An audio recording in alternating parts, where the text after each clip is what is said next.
इस वक्त की बड़ी खबर, एक ही फ्लाइट से दिल्ली आ रहे हैं नीतीश कुमार और तेजस्वी यादव।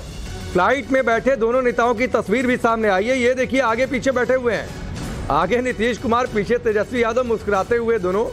फ्लाइट में की ये तस्वीर फ्लाइट के अंदर की। एनडीए की बैठक में शामिल होंगे नीतीश कुमार, तेजस्वी शामिल होंगे अपने विरोधी गठबंधन की बैठक में, इंडी की बैठक में शामिल होंगे तेजस्वी यादव। लेकिन ये फ्लाइट के अंदर की तस्वीर, विस्तारा की फ्लाइट से ये दोनों नेता दिल्ली पहुंच रहे हैं। फ्लाइट में बोर्ड हो चुके हैं और अब से थोड़ी देर बाद ये फ्लाइट लैंड करेगी। लेकिन एक बात अलग है कि तेजस्वी यादव से पूछा गया था कि क्या चाचा से बात करेंगे, उनको इधर लेकर आएंगे। तेजस्वी यादव ने हालांकि कुछ कहा नहीं था, पीछे मुड़कर चले गए थे। लेकिन कोशिशें विपक्षी गठबंधन की ओर से हो रही हैं। हालांकि जेडीयू की ओर से यह साफ किया गया है कि वो एनडीए गठबंधन के साथ हैं और रहेंगे। चंद्रबाबू नायडू की पार्टी की ओर से भी यह साफ किया गया है। चिराग पासवान की अब से थोड़ी देर पहले मुलाकात तेजस्वी से पहले नीतीश कुमार से उन्होंने मुलाकात की थी और उन्होंने कहा था कि मुख्यमंत्री से मिलने गए थे और उस दौरान सम्राट चौधरी भी थे, तो काफी कुछ। लेकिन फिलहाल ये दोनों नेता दिल्ली के रास्ते पर इस विमान से।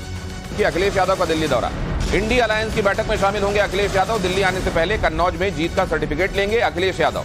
दिल्ली में चंद्रबाबू नायडू से मुलाकात करेंगे, सोर्सेस ये भी कह रहे हैं। तो कन्नौज में जीत का सर्टिफिकेट लिया जाएगा और यहां पर यह भी कहा जा रहा है कि इंडिया अलायंस की तरफ से चंद्रबाबू नायडू से, टीडीपी से संपर्क करने और इस बात की संभावना एक्सप्लोर करने कि क्या वो इंडिया ब्लॉक में आ सकते हैं, इसकी कोशिश उनकी तरफ से की जाएगी। अखिलेश कटियार साहब, सोर्सेस ऐसा बता रहे हैं, तो ये आप भी क्या इस पर मोहर लगाते हैं? नहीं, ये मुझे जानकारी नहीं है, लेकिन क्योंकि माननीय अखिलेश यादव जी के संबंध माननीय चंद्रबाबू नायडू साहब से बहुत पुराने हैं, पारिवारिक संबंध है, तो बातचीत और मुलाकात तो होती रहती है, उस संदर्भ में हो भी सकती है। और इसकी दूसरी बात बताऊं, जब इंडिया गठबंधन बनने की शुरुआत हुई थी तो माननीय नीतीश कुमार जी और माननीय चंद्रबाबू नायडू साहब की बहुत अहम भूमिका थी उसमें। और ये बात इस बात को भी साबित करते हैं दिनेश जी कि भारतीय जनता पार्टी के 10 साल के कार्यकाल से न चंद्रबाबू नायडू साहब सहमत थे, न नीतीश जी सहमत थे।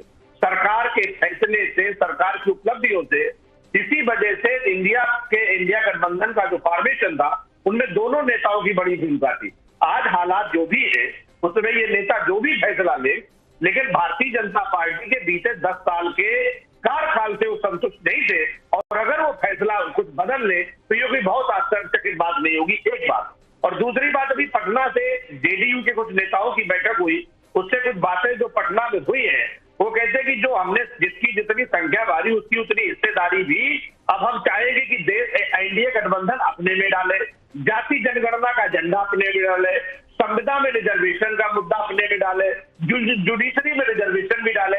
ये मुद्दे भी नीतीश कुमार जी बैठक में रखने वाले हैं कि आप इसमें शामिल करिए इनको। तो क्या बीजेपी उन्हें शामिल करेगी? क्या जाति जनगणना बीजेपी कराएगी? क्या संविदा में रिजर्वेशन देगी? ये बड़ी इंपॉर्टेंट बातें आप कह रहे हैं। ये शाजिया इल्मी जी के लिए एक सवाल बन रहा है। शाजिया इल्मी जी जो आपके साथ चुनाव से पहले हाथ पकड़कर चले हैं और उनको यह भी मालूम है कि उनके ऊपर यू टर्न लेने का एक ट्रैक रिकॉर्ड रहा है, वो ऐसी शर्तें आप लोगों के सामने रख। का बहुत बहुत स्वागत है तारिक भाई। सबसे पहले आपके पास आ रहा हूं, विपक्षी गठबंधन को, आप लोगों के गठबंधन को विपक्ष में बैठने का जनादेश मिला है, फिर भी हाथ पांव मारा जा रहा है कि किसी तरीके से कोई इक्वेशन बन जाए ताकि सरकार में शामिल हो जाए। सत्ता चलाने का जनादेश मिला पहली बार, तभी तो सत्ता चलाई। बीच में आ गए सत्ता में मामा सीएम, ये भी जनादेश। बहुत जगह मिला इनको जनादेश विपक्ष में बैठने का और ईमानदारी से बीजेपी विपक्ष में बैठी है। देखिए ये सत्ता है। और मैं बताता हूँ 77 में मोरारजी देसाई की सरकार कैसे गिरी, क्यों? क्योंकि गठबंधन की सरकार थी, सिंगल मेजॉरिटी नहीं। उसके बाद चौधरी चरण सिंह बने, वो भी सरकार गिरी, क्यों? क्योंकि सिंगल मेजॉरिटी नहीं थी, गठबंधन की सरकार। वीपी सिंह की सरकार गिरी इसी वजह से, चंद्रशेखर गए इसी वजह से। जब सिंगल पार्टी को मेजॉरिटी नहीं रहती है तो डिपेंडेंट होता है गठबंधन को, और वो अगर किसी एक मत पर सहमत नहीं है, और सहमत किस बात पे नहीं है वो भी बता देता हूं। चंद्रबाबू नायडू 4% मुसलमानों को रिजर्वेशन देंगे, बीजेपी कहती है मुसलमानों को जब तक हम जिंदा है, मोदी जी ने कहा रिजर्वेशन नहीं देने देंगे। मैंने जानबूझकर यह सवाल पूछा था, क्योंकि मुझे पता था कि आप यही जवाब देंगे। और यह सवाल इसलिए पूछा था क्योंकि जब बीजेपी अलग अलग जगहों पर अपने हिसाब से इक्वेशन जुटा लेती है तो आप लोग कहते हैं कि जनादेश की हत्या हो गई, हमारे गठबंधन को बहुमत मिला था, वो गठबंधन उन्होंने कैसे बना लिया। तो ये ज्ञान अपने समय नहीं आता है क्या, या फिर ये ज्ञान की बातें सिर्फ दूसरों के लिए होती है? सवाल सिर्फ मेरा इसीलिए था।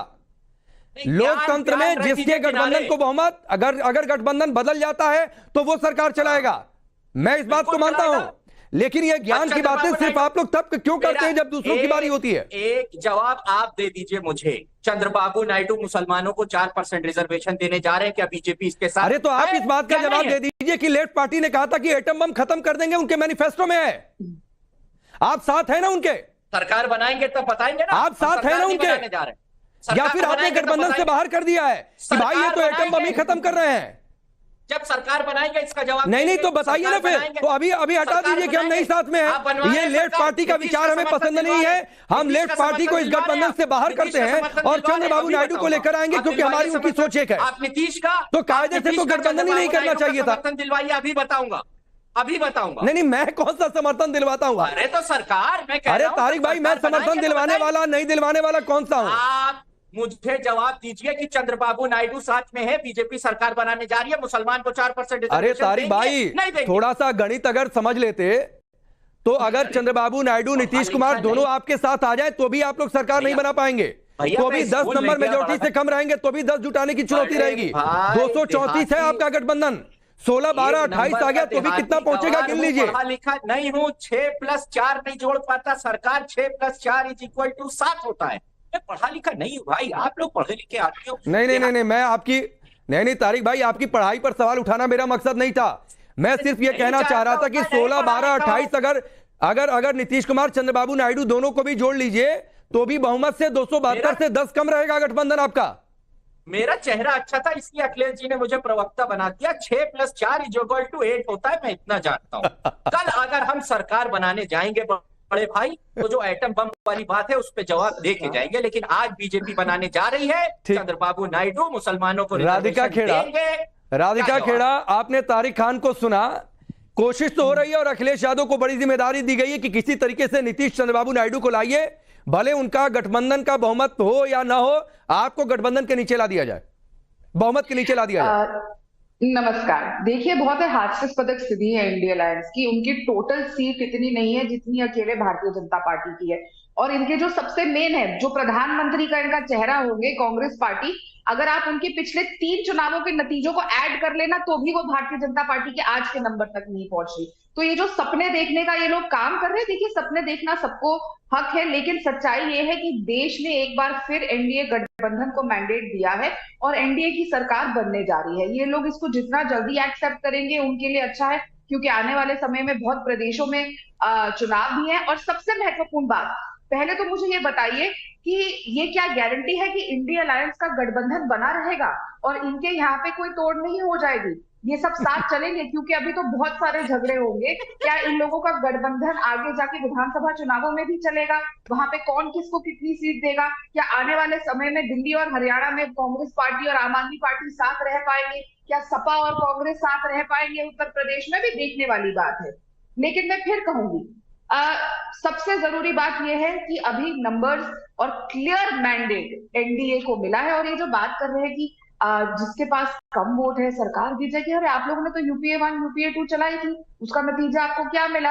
आप लोग कांग्रेस पार्टी महज 40 सीटों पे आ गई, आप ही की साथी है, तो आप लोग उसके बाद नहीं आ पा रहे। अगर तीसरी बार देश में इतिहास रचा गया है, जवाहरलाल नेहरू जी के बाद कोई एक गठबंधन, एक पार्टी दोबारा सरकार बनाने जा रही है, प्रधानमंत्री एक ही आदमी तीसरी बार बनने जा रहा है, आप इस बात को, देश की जनता के मैंडेट को तारिक भाई देखिए, आप चंद्रबाबू नायडू नीतीश कुमार को जोड़ पाएंगे कि नहीं जोड़ पाएंगे? इधर से ये कहा जा रहा है कि भाई जो आप लोगों ने ये पूरी जमात इकट्ठा की है वो एक साथ रह पाएगी नहीं पाएगी, इसी पर भी सवाल है। देखिए भाई, जब हमने गठबंधन बनाया तो इन्होंने कहा ये सब फोड़ लेंगे, जीत नहीं पाएंगे, और प्रधानमंत्री दूल्हा नहीं है, दूल्हा लेके आओ, दूल्हे के बगैर कुछ नहीं होगा, दूल्हा कौन है? अगर दूल्हे के जीत गए हम लोग कितनी सीट? उत्तर प्रदेश, योगी जी बुलडोजर आ रहा है, अभी तुम्हारा घर तोड़ेंगे बेटा, सुबह तुम्हारा घर तोड़ेंगे। किसका घर टूटा बताइए? और नेता कौन था? अब कह रहे वो कैंडिडेट हार गया। अरे योगी हारे, मोदी हारे, आपको पता है? अयोध्या हार गए, चंदौली हार गए, एडजेसेंट टू बनारस, जुड़ी हुई सीट बनारस से हार गए। मोदी जी 1 लाख वोट से जीते, इससे ज्यादा वोट से तो धर्मेंद्र भाई हमारा जीत गया। शर्म आनी चाहिए, अपने आप इस्तीफा दे देना चाहिए, कहना चाहिए कि कुछ नहीं। और मैं कहता हूँ 2 साल से ज्यादा अगर सरकार अच्छा, राधिका कुछ कहना चाह रही है, जल्दी से एक छोटा जवाब, फिर विजय भाई आपके पास आ रहा हूँ, जल्दी से 2 राधिका साल से ज्यादा सबसे सरकार नहीं पहली चला बात पाएंगे तो- अगर बना लिया तो। जी, मजेदार बात देखिए, चलिए 1 सेकंड को हम कह देते हैं ये सरकार बना रहे हैं, तो पहले ही पोस्टर लग चुके हैं उत्तर प्रदेश में कि अखिलेश जी प्रधानमंत्री होंगे। वहां पे कांग्रेस के खड़गे साहब और जयराम जी ऑलरेडी अनाउंस कर चुके हैं कि प्रधानमंत्री तो जी हमारा ही बनेगा, राहुल जी ही बनेंगे। पहले मैं बता रही हूँ, आप लोग आपस में ही एक लाइन पे नहीं है। और रही बात हार की, फिर तो आपको राहुल गांधी जी के साथ चल के गठबंधन ही नहीं करना चाहिए था, जिनको स्मृति ईरानी जी ने पिछली बार हरा दिया था, एक सिटिंग एमपी को, उनको हरा दिया था। हम तो फिर भी जीत के आए, आपको उस पार्टी के साथ गठबंधन में जिसको आप अपना दूल्हा बना के चल रहे, जो खुद चुनाव हार चुके थे। तो ये बात छोड़िए, देश के मैंडेट को एक्सेप्ट करिए और विनम्रता से एक्सेप्ट करिए। आप लोग हार गए, कोई नहीं, हार और जीत डेमोक्रेसी की खूबसूरती होती है। अगली बार और मेहनत करिएगा, लेकिन फिर भी बता दूं, मेहनत जितनी करिए नतीजा यही होना चाहिए। ठीक है विजय कौशिक, कांग्रेस पार्टी ने बहुत जोर लगाया, 100 सीट भी नहीं हो पाए, 1 नंबर फिर भी कह रहे कम रह गए, नर्वस 90s का शिकार हो गए।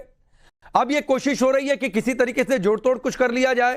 आपको लगता है कि उस नंबर तक पहुंच पाएंगे? नंबर 1 बात है। नंबर 2 बात है, इस बात की खुशी ज्यादा है कि बीजेपी की मेजॉरिटी नहीं आई, बावजूद इसके कि भाई अकेले जितने आपके गठबंधन की सीटें हैं उससे ज्यादा ही सीटें बीजेपी की अकेले हैं। देखिए, सबसे पहली बात, पूरा देश ये जानता है कि 2019 में जीतने के बाद बीजेपी ने अपने घटक दलों के साथ क्या व्यवहार किया था। और मुद्दा भाजपा या कांग्रेस का नहीं है। कांग्रेस के सामने एक ही सवाल था कि इस देश को कैसे बचाया जाए, क्योंकि मोदी जी ने अपने जुमलों से, अपनी नीतियों से इस देश का बंटाधार कर दिया है। इनके घोटाले सामने नहीं आ पा रहे थे, क्योंकि जिसकी लाठी उसकी भैंस। आज विपक्ष के मजबूत होने से एक तो इनके घोटाले सामने आए। ये भाई विपक्ष मजबूत हुआ है, इसमें कोई शक नहीं है।